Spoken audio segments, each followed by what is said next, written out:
कैसे हो आप लोग? I hope you all are doing very well. And आज तो प्री का रिजल्ट भी निकल गया एंड कॉन्ग्रेचुलेशंस जिन्होंने क्वालिफाई किया है। एंड जिन्होंने क्वालिफाई नहीं किया उनके लिए मैं बस इतना कहना चाहूँगी कि something better wait for you.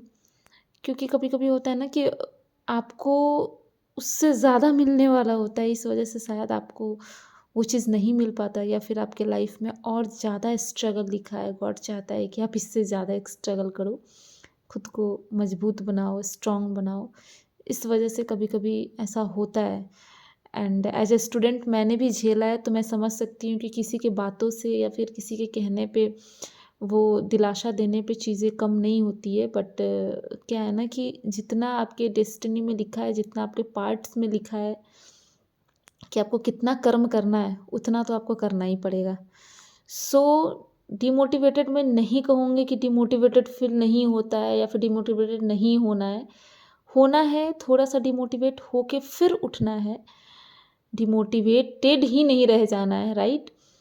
थोड़ी सी फील तो होती है, लेकिन फिर उठना पड़ता है। सो स्टे स्ट्रांग एंड आगे जर्नी है, लाइफ है, लाइफ इज़ अ जर्नी। जीना ही है, चलना ही है आगे। तो फिर दुगनी मेहनत के साथ खड़े होइए और प्रिपरेशन स्टार्ट कीजिए। कुछ बेहतर आपका इंतज़ार कर रहा है। और जिन्होंने क्वालिफाई किया है वो बहुत ज़्यादा एक्साइटेड नहीं हो, क्योंकि अभी आपने केवल एक सीढ़ी चढ़ा है, अभी 2 सीढ़ी बाकी है। तो मेंस के प्रिपरेशन में आप लोग लग जाइए। मुझे नहीं पता कि आपकी एग्ज़ाम 27 है कि 28 है कि 30-31 को है, बट जो भी है तो मैक्सिमम आपके पास 10 to 12 डेज़ हैं। तो अपनी प्रिपरेशन स्टार्ट कीजिए। एक्चुअली टाइम बिल्कुल भी नहीं था और मेरा मन नहीं कर रहा था, बट मुझे था कि नहीं, आज तो वीडियो अपलोड करना ही चाहिए। तो मैं चलिए आज एक वीडियो आप लोग को अपलोड कर ली हूँ। And now see guys, 23 chapter में पढ़ाने जा रही हूँ and this is the last chapter of Philip Kotler. और ये चैप्टर ख़त्म होने के बाद मेरी प्रॉमिस भी ख़त्म हो जाएगी, जो मैंने आप लोगों से प्रॉमिस किया था कि मैं कोटलर को एग्ज़ाम तक ज़रूर ख़त्म करूँगी। तो चलिए स्टार्ट करते हैं। तो बिना टाइम वेस्ट किए चले हम लोग स्टार्ट करते हैं। तो ये चैप्टर है managing a holistic marketing organisation for the long run. हमने हॉलिस्टिक मार्केटिंग पढ़ा था पीछे, जिनको याद नहीं आ रहा है वो पीछे से जाके फिर से उसको रिवाइज कर ले, मतलब याद कर लें, राइट? तो चलिए स्टार्ट करते हैं बिना टाइम वेस्ट किए। एंड बहुत ठंड है गाइस, पता नहीं यहाँ तो इतनी ज़्यादा ठंड पड़ रही है। मुझे नहीं पता कि आप लोग कहाँ कहाँ से इस वीडियो को देख रहे हो। बहुत ज़्यादा इट्स टू कोल्ड। तो यहाँ कुछ इंपॉर्टेंट शिफ्ट दिया मार्केटिंग एंड बिजनेस प्रैक्टिस का। री इंजीनियरिंग का मतलब होता है फिर से रीडिज़ाइन करना। जो भी प्रोडक्ट है उसको फिर से रीडिज़ाइन करने को हम लोग री इंजीनियरिंग बोलते हैं। आउटसोर्सिंग मतलब बाहर से किसी को जब हम हायर करते हैं किसी काम के लिए, काम कराने के लिए, जैसे मार्केटिंग वगैरह के लिए, तो जब बाहर से हम किसी चीज़ को हायर करते हैं ना, तो उसको हम लोग आउटसोर्सिंग करते हैं। या फिर बाहर से आप गुड्स खरीदिए या फिर कोई सर्विस लीजिए, सो that is the outsourcing. Benchmarking मतलब हर ऑर्गेनाइजेशन अपना एक बेंचमार्क सेट करता है, जिसको हम लोग स्टैंडर्ड पॉइंट कहते हैं कि इतना उन्हें अचीव करना है, तो उसे हम लोग बेंचमार्किंग कहेंगे। सप्लायर्स पार्टनरिंग, मैंने आपने सप्लायर्स के साथ पार्टनर किया है। कस्टमर पार्टनरिंग मतलब कस्टमर के साथ पार्टनरिंग नहीं किया, मतलब आपने एक ऐसा प्रोग्राम बिल्ड किया जो कस्टमर के काफ़ी क्लोज होके काम करेगा। मर्जिंग, जब 2 ऑर्गेनाइजेशन एक दूसरे के साथ मर्ज करते हैं। ग्लोबलाइजिंग मतलब जब आप केवल अभी एक देश या एक नेशंस में प्रोडक्ट सेल कर रहे हो और आपको वर्ल्ड वाइड प्रोडक्ट को सेल करना है, so that is the globalising. Flattering मतलब कि जो आपकी ऑर्गेनाइजेशन है उसको फ्लैटेड करना। फ्लैटेड करना मतलब और फंक्शनल वे में या फिर बाई प्रोडक्ट, जिस तरह भी है, आप अपने डिपार्टमेंट वाइज अपने ऑर्गेनाइजेशंस को फ्लैट कर रहे हो, तो उसको हम लोग फ्लैटरिंग कहते हैं। फोकसिंग का मतलब आपको पता है, ये बहुत ज़्यादा एक्सप्लेन करने की जरूरत नहीं है। Justifying, accelerating, empowering, broadening, monitoring and uncovering. तो बस इसको आप लोग देख लीजिएगा, कुछ खास इंपॉर्टेंट नहीं है, तो मैं उतना उस पर टाइम वेस्ट नहीं करूँगी। एंड नाउ जब आप ये पेज पढ़ोगे तो इसमें थोड़ा इंपॉर्टेंट है, यानी कि मार्केटिंग यहाँ है ऑर्गेनाइजिंग द मार्केटिंग डिपार्टमेंट। और मार्केटिंग डिपार्टमेंट से बहुत सारे पार्ट्स में ऑर्गेनाइज किया गया है। तो कौन कौन सा पार्ट्स क्या क्या है, तो चलिए सबसे पहले हम उसको डिस्कस करते हैं। पहला है फंक्शनल ऑर्गेनाइजेशन, ज्योग्राफिकल, प्रोडक्ट और brand management organisation, market management organisation and matrix management organisation. तो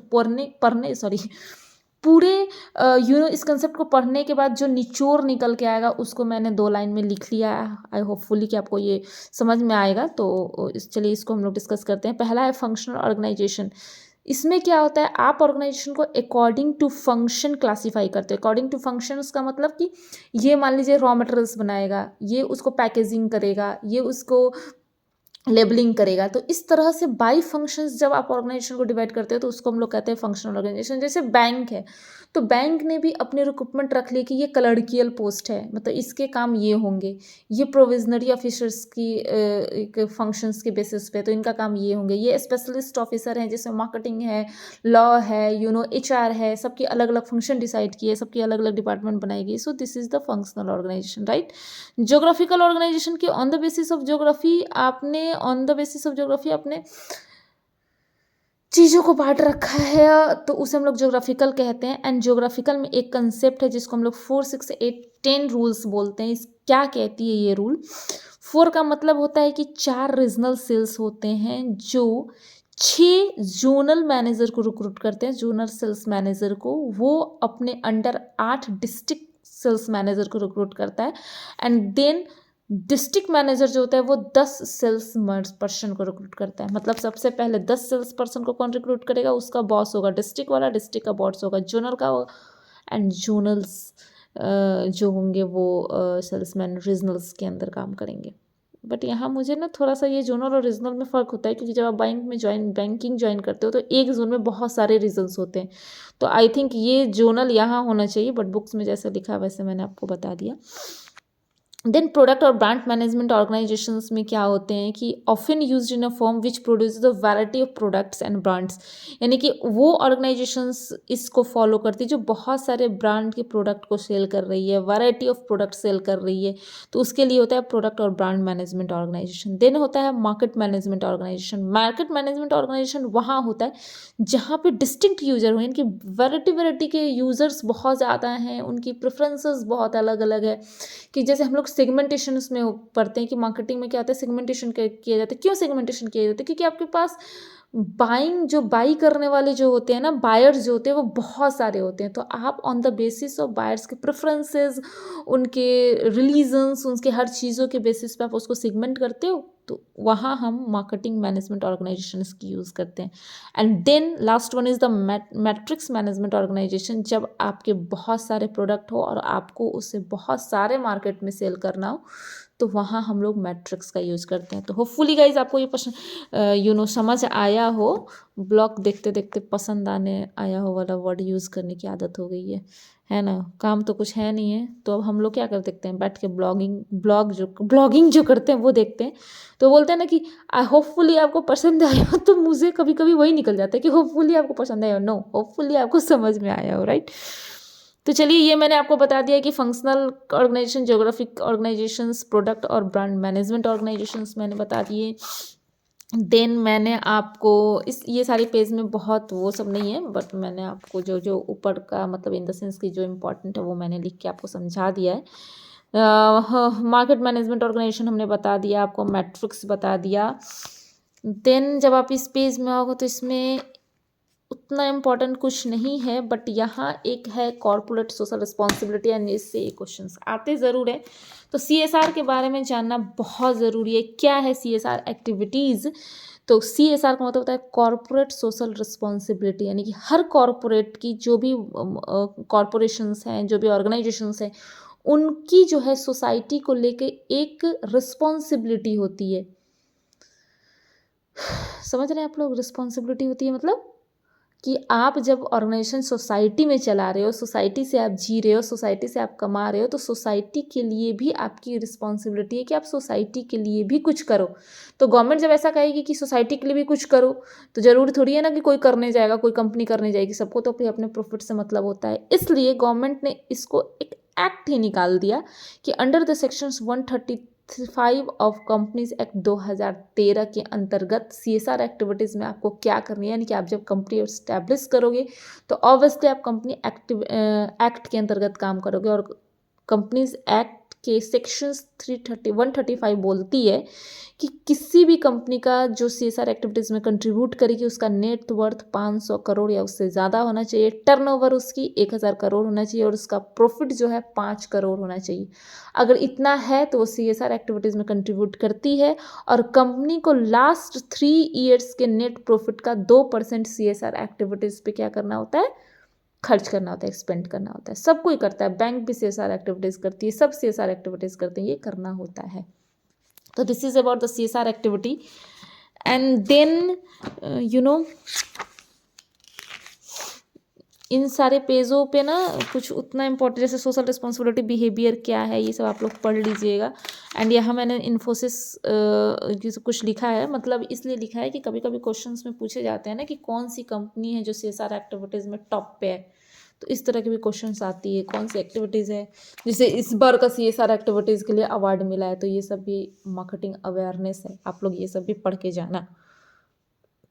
देन सस्टेनेबिलिटी तो आप लोग को पता है, तो इसमें बहुत ज़्यादा इंपॉर्टेंट कुछ नहीं मिला मुझे, इससे में इस पेज पे भी कुछ इंपॉर्टेंट नहीं मिला। जब आप इस पेज पे आओगे तो कॉज रिलेटेड मार्केटिंग, और ये एक इंपॉर्टेंट टॉपिक है। कॉज रिलेटेड मार्केटिंग जैसे वर्ड में ही लगा हुआ है कि मार्केटिंग फॉर अ कॉज, मतलब किसी कारण के वश जब मार्केटिंग किया जाता है तो उसे हम कहते हैं कॉज रिलेटेड मार्केटिंग। क्या कारण है इसमें? कोलाबोरेशंस जो होता है, कॉरपोरेशंस और नॉट प्रॉफिट ऑर्गेनाइजेशंस मिल के दोनों कोलाबरेट करती है। कॉरपोरेशंस क्या करती है? अवेयरनेस फैलाने के लिए अपने प्रोडक्ट को सेल करती है और उस उससे अवेयरनेस भी फैलता है और उससे जो प्रॉफिट होती है उसको उस नॉन प्रॉफिट ऑर्गेनाइजेशंस को डोनेट किया जाता है, डोनेट किया जाता है। So this is a cause related marketing. जैसे कि आपको वुमेन एम्पावरमेंट के टाइम अवेयरनेस फैलाना है महिलाओं के बीच, तो कोई कंपनी जो है उस तरह का अपने प्रोडक्ट के साथ साथ उस तरह के पैकेट्स बनाएगी जिस पे वुमेन अवेयरनेस की लोगोज हों या फिर उस तरह का कुछ स्लोगन हो जो आपको मोटिवेट करे, तो उस तरह का चीज़ें सब वो बनाती है। एंड तो उससे क्या होता है, अवेयरनेस भी फैलता है और उससे जो प्रॉफिट होता है कंपनी उस organisation in not profit organisation को डोनेट करती है। So this is a cause related marketing. Basically इसका यही थीम है, यही क्या कहते हैं, मेन यही डेफिनेशन है। And then cause related marketing benefits and cost, इस पेज में मुझे बहुत इंपॉर्टेंट कुछ नहीं मिला, आप लोग स्टडी करियो, मिलेगा तो बताना। सोशल मार्केटिंग हम नेक्स्ट टॉपिक में पढ़ेंगे। तो होपफुली गाइज आपको मेरी वीडियो अच्छी लगी हो, और अगर अच्छी लगी हो तो please do like share and subscribe to my channel. अपने फ्रेंड्स के साथ मेरे चैनल को शेयर ज़रूर करना एंड मुझे कमेंट करके ज़रूर बताना कि आपको मेरी वीडियो कैसी लगी है। एंड अगर आपको कोई भी प्रॉब्लम हो तो प्लीज़ मुझे कमेंट करना, मैं सारे कमेंट्स का जवाब देती हूँ। एंड अगर और भी ज़्यादा आप पूछना चाहते हैं तो please join my Telegram channel. मैं वहाँ आप लोगों की क्वेरी को सोल्व करने की कोशिश करूँगी। कोशिश किया, मैं हर क्वेरी का जवाब ज़रूर देती हूँ। So thank you so much guys, bye bye and take care.